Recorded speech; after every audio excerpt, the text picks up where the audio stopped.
Alright guys, I couldn't find my wax paper, but I have JB Weld in there.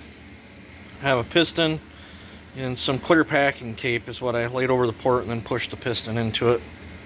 And that's to hold the nice shape. We'll let that set up. That's gonna have to sit for a day.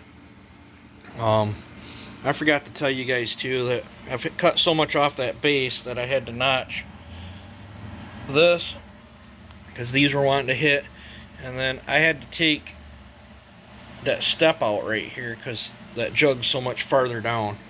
And then I don't know as if I showed the muffler mod on that. That's one of Dino Joe's large deflectors that I reshaped a little bit and put that on. And then this thing's running great. This is an absolute hoot to cut with. I think I'm just going to leave this 3/8 setup on it and roll with it.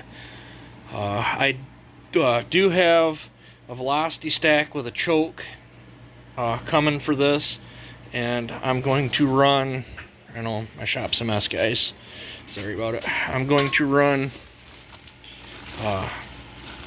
this filter, so I'll have the same setup as its bigger brother right there. So I'm going to set both these saws up with the same filter setups, and I have a sneaky suspicion this is going to pick up even more. It's running pretty good. Is it the fastest thing out there? Probably not. Does it have the torque of my 4910s? I don't think it's quite there. This seems to have a little bit faster cut speed than like a 4910. Well, like a work saw build 4910, but it's for what it is and being a dead saw, I'm totally happy with it. I think this thing would have been a real bruiser at 102, but maybe, I do have a pile of parts. Maybe I'll start hunting for another part saw and see if I can't build a different version too. I don't think I talked much on the muffler mod on this. I used one of Dino Joe's small deflectors, I think, and put it right there. And then this muffler behind this cover was a one hole about the size of that hole right there, and then I just ovaled that hole out behind there, and it still got the screen. I will be putting a screen in on this side because the saw will be getting firewood use. So I wanted to talk about that. Parts come in for the Wild thing. Been waiting on parts for that. I'm gonna try to vamp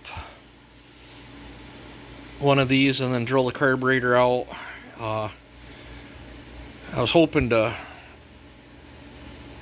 get a full circle crank in it so I could get a little bit more impulse to this, but we might try it without it. I don't know, but I really want to get that Wild thing to run on methanol and nitromethane. This is gonna have to wait. I thought about tearing into the Wild thing, but I might hold off on that. I might clean a spot off and maybe tear into that 872i. I don't know. Got so many different irons in the fire. My 390 carb came in. I think with a little bit of work and some welding, I think I can get this to fit on this reed, because oh yeah, I'm not done with that yet. I mean, we got 7.22 horse out of that thing. I think there's 8 horsepower in that. I just got to figure out how to get it out of there. I know the pipe's not hitting right, and I think I'm running into a fuel issue. Depending on how the Wild thing works, I might step this up with an external fuel pump too. I think I'm going to shorten probably out of this section right here. I think I'm going to shorten some out of the header, and then I think I'm going to take some out of the belly and shorten this pipe up some, and see if I can get that pipe to hit a little higher up in the RPM band. I know there's mathematical equations and all that. I ain't no mathematician. We'll fly by the seat of my pants and see if it's better or worse. I'll save the pieces I cut out in case I got to cut it back apart and weld them back in. But I'd really like to get this set up to run on methanol eventually. That's the plan. But you know, Still, I'm calling it a win to get over 7 horsepower out of a 50cc.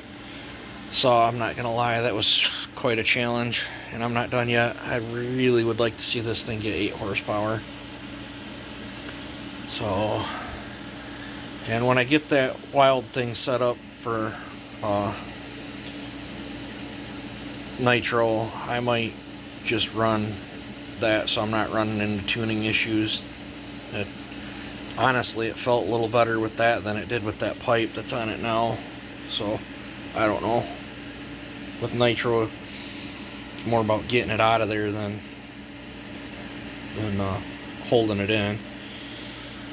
So, alrighty, let's see, what else do I need to cover? I think that's about it. I'll be on the lookout for another parts 260 or 026, either or, don't matter to me. I'm going to be trying some of this stuff on that wild thing. I'm having a heck of a heating problem with that thing, and I'm getting it so hot where the JB weld's giving out. So, like I said, I got to go back into that. I'm not done with it yet. So, but if you guys are looking for simple, easy way to do muffler mods, get a hold of Dino Joe. Get some of these deflectors from him. I love having a whole different slew of them. These are probably the 2 most sizes I use the most of. He's got a whole assortment of them. So they really cut down on muffler modification time. So, alright, that's that on that, and you guys have a good one.